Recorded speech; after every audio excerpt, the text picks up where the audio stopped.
ఎగువ కర్ణాటక మహారాష్ట్రలలో భారీగా వర్షాలు కురుస్తుండటంతో కృష్ణా నదికి వరద పోటెత్తింది. దీంతో జూరాల ప్రాజెక్టుకు భారీ వరద కొనసాగుతుంది. అప్రమత్తమైన అధికారులు జూరాల డ్యాంలోని 12 గేట్లను ఎత్తి దిగువకు నీటిని విడుదల చేస్తున్నారు. ప్రస్తుతం 1,30,000 క్యూసెక్ల ఇన్ఫ్లో వస్తుండగా 1,44,000 క్యూసెక్ల వరద అవుట్ఫ్లో ఉన్నట్లు అధికారులు తెలిపారు. జూరాల డ్యాం పూర్తిస్థాయి నీటి మట్టం 318.518 మీటర్లు ఉండగా ప్రస్తుతం నీటి మట్టం 317.200 మీటర్ల వద్ద కొనసాగుతుంది. ఈ క్రమంలో దిగువన ఉన్న శ్రీశైలం జలాశయానికి ప్రవాహం పెరిగింది.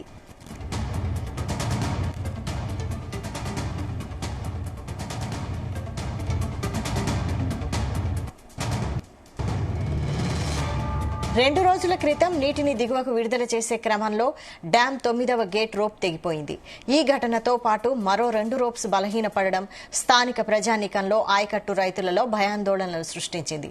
దీనిపై స్పందించిన అధికారులు మాత్రం ఎలాంటి ప్రమాదం లేదని వెంటనే పునరుద్దరణ పనులు చేపడుతున్నట్టు తెలిపారు. ఇక మొత్తం 67 రేడియల్ గేట్లు ఉండగా 8 గేట్ల రోప్లు నీటి తాకిడితో తుప్పుపట్టాయి. వీటిలో 4ని ఇటీవలే మార్చారు. మరో 4 గేట్ల రోప్లు మార్చాల్సి ఉండగా ఈలోపే తెగిపోయాయి. ఈ నేపథ్యంలో నిన్న మంత్రి ఉత్తమ్ కుమార్ రెడ్డి జూరాల ప్రాజెక్టును సందర్శించి అధికారులను అడిగి తెలుసుకున్నారు.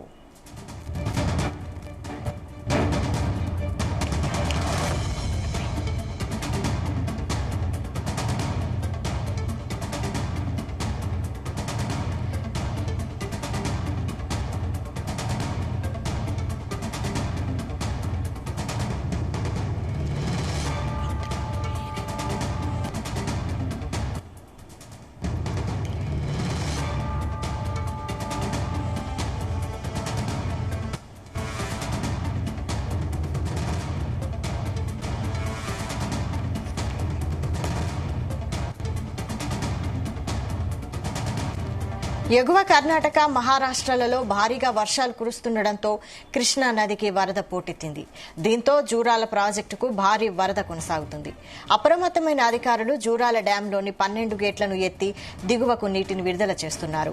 ప్రస్తుతం 1,30,000 క్యూసెక్ల ఇన్ఫ్లో వస్తుండగా 1,44,000 క్యూసెక్ల వరద అవుట్ఫ్లో ఉన్నట్లు అధికారులు తెలిపారు. జూరాల డ్యాం పూర్తిస్థాయి నీటి మట్టం 318.518 మీటర్లు ఉండగా ప్రస్తుతం నీటి మట్టం 317.200 మీటర్ల వద్ద కొనసాగుతుంది.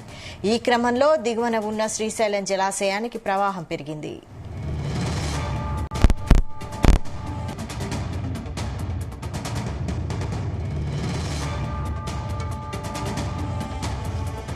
రెండు రోజుల క్రితం నీటిని దిగువకు విడుదల చేసే క్రమంలో డ్యాం 9వ గేట్ రోప్ తెగిపోయింది. ఈ ఘటనతో పాటు